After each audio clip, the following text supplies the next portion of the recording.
وجاءوا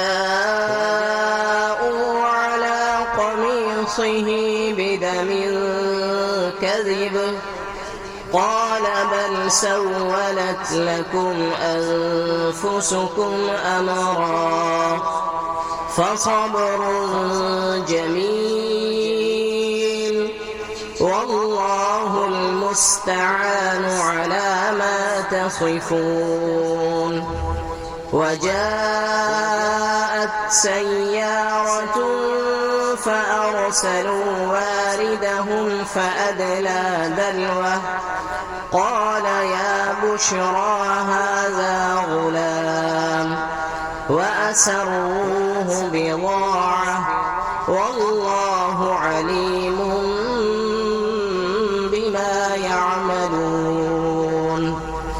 وشروه بثمن بخس دراهم معدودة وكانوا فيه من الزاهدين.